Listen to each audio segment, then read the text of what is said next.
Hello friends, అందరికీ నమస్కారం. Telugu life story వింటున్న ప్రతి ఒక్కరికి థ్యాంక్ యూ సో మచ్. విశ్వానికి కృతజ్ఞతలు. మీ మనసులో మీరు కోరుకునే డబ్బుకి సంపద రూపం ఇవ్వండి. అప్పుడే డబ్బు సంపద రావడం మొదలవుతుంది. సంపద రూపానే ధనం, డబ్బు ఎప్పుడు మీతో కలిసి ఉంటుంది.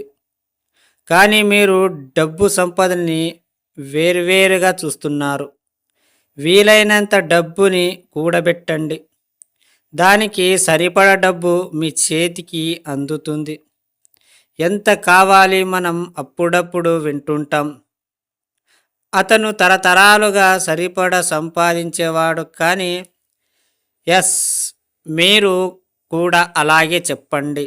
తరతరాలుగా సరిపడ అంటున్నప్పుడే అనంతమైన సంపద మీకు సొంతమవుతుంది. ఎవరు ఎంత కోరితే యూనివర్స్ దగ్గర అంత ఇవ్వడానికి సిద్ధంగా ఉంది. మనం అడగడంలో ఆలస్యం చేస్తున్నాము.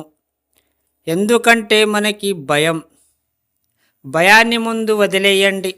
యూనివర్స్ అంటుంది, ask, I'm ready to give. Me inner mind ద్వారా సాధ్యమవుతుంది. ఎలా?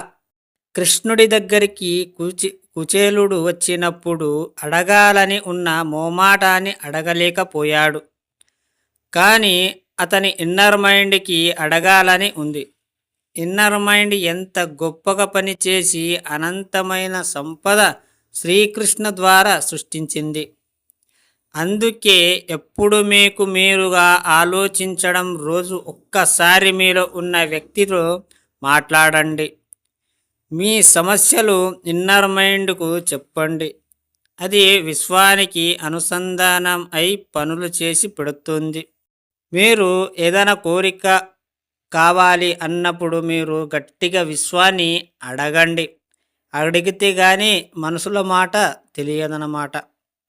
మీకు ఏమేమి కావాలో అనేది మీ ఇన్నర్ మైండ్కి ఒక్కసారి మీరు చెప్పండి. కలలు కనండి. నాకు ఇది కావాలా అంటేనే కదా మనకు అర్థమయ్యేది. అలాగే మీ విశ్వాన్ని నాకు ఇది కావాలి అన్నప్పుడు మీరు ఖచ్చితంగా అడగాల్సిందే. అడిగితేనే అది ఇస్తుంది. అడగకుండా ఏది ఇవ్వరు, ఎవరు చెప్పరు.